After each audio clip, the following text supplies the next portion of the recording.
if the news you read, the news you watch, the news you trust, wasn't just reporting the story, but shaping it? What if the information entering your home was curated not to inform you, but to influence you?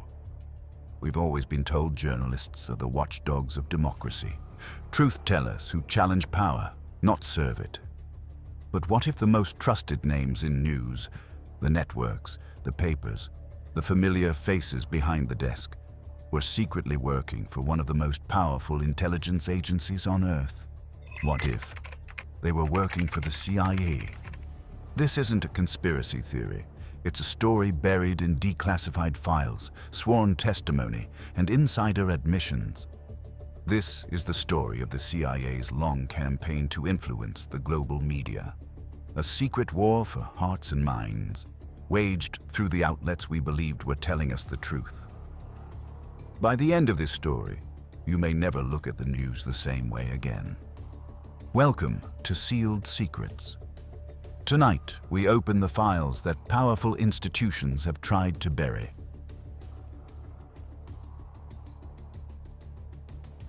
To understand how this began, we go back to the late 1940s, a world still trembling after World War II. The war had ended, but peace never came.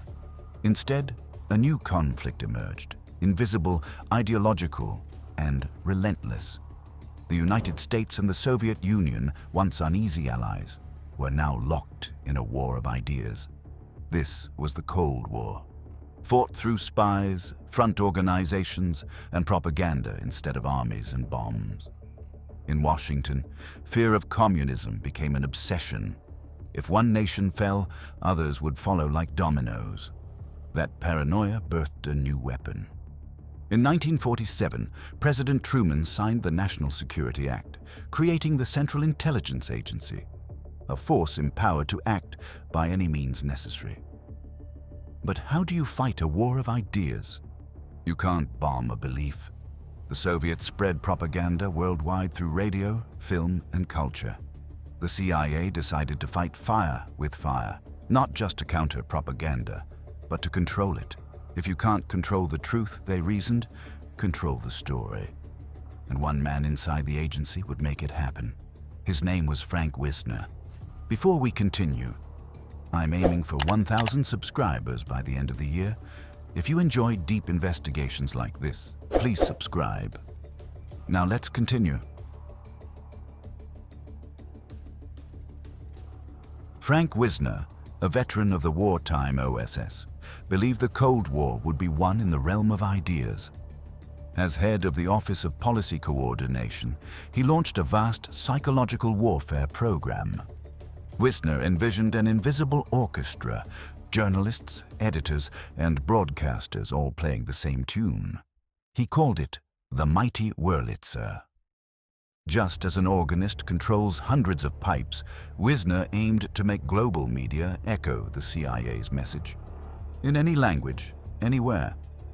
Though the term Operation Mockingbird never appeared in CIA documents, it became shorthand for this sprawling effort under director Allen Dulles in the early 1950s. The goal was simple: influence the world by influencing its storytellers. The agency built quiet relationships with journalists, not fringe reporters, but respected voices at the New York Times, Time, CBS News, and Newsweek. Some cooperated out of patriotism, others were secretly paid. A reporter might share notes with the agency, use press credentials as cover, or even publish stories drafted by CIA officers. Pieces designed to steer public opinion without anyone noticing. Imagine a trusted foreign correspondent writing articles that glorified US policy or vilified Soviet motives, all approved by Langley. All of it invisible, all of it trusted. The CIA's reach went beyond newsrooms. It funded art exhibits, student groups, literary magazines, and even film festivals, all promoting Western ideals. The magazine Encounter became one of its most famous cultural fronts. The agency understood something profound. Art and media don't just reflect society, they shape it. By the late 1950s, the Mighty Wurlitzer was in full swing, an unseen network linking editors and broadcasters across continents, influencing what millions believed was truth. For 2 decades, this machine played on, quietly, effectively, and without oversight, until the 1970s. By the early 1970s, America's trust in government was collapsing. Vietnam had disillusioned the public. Watergate had exposed corruption at the highest levels. And for the first time, Americans began questioning the agencies operating in their name.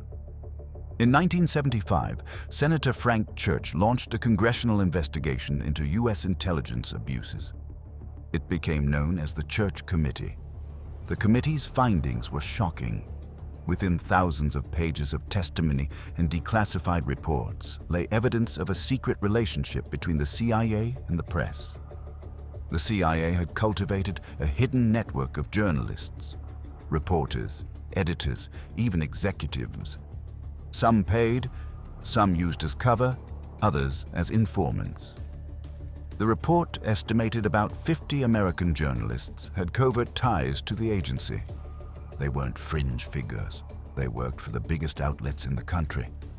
For the first time, the public learned that stories shaping their worldview may have been crafted inside intelligence offices. Around the same time, another revelation deepened the scandal. In 1973, Director James Schlesinger ordered an internal review of the agency's questionable activities. The resulting 700-page report became known as the Family Jewels. Among its findings was Project Mockingbird, a separate, smaller operation involving the wiretapping of 2 American journalists suspected of leaking classified information.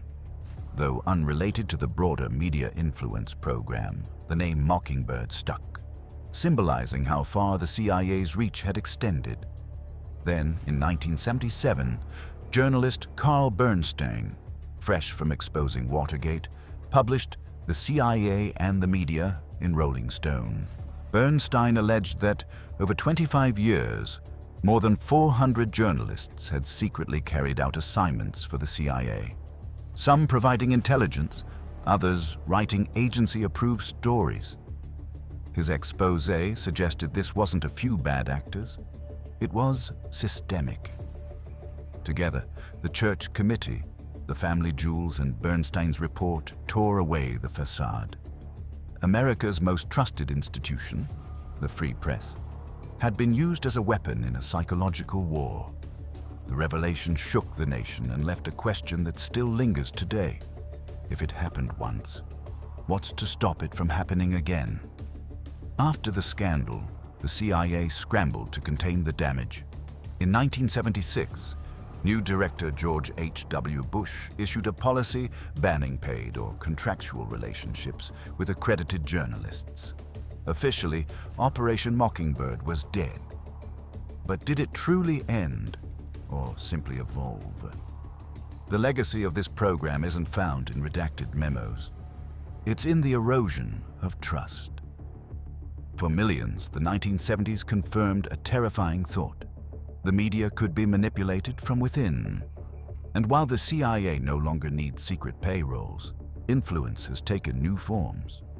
Today, narratives are shaped through access, framing, and strategic leaks. Reporters gain exclusives for following a preferred line. Anonymous officials leak background information that steers public opinion. And former intelligence officers now appear as paid commentators on major networks, analyzing policies they once helped design.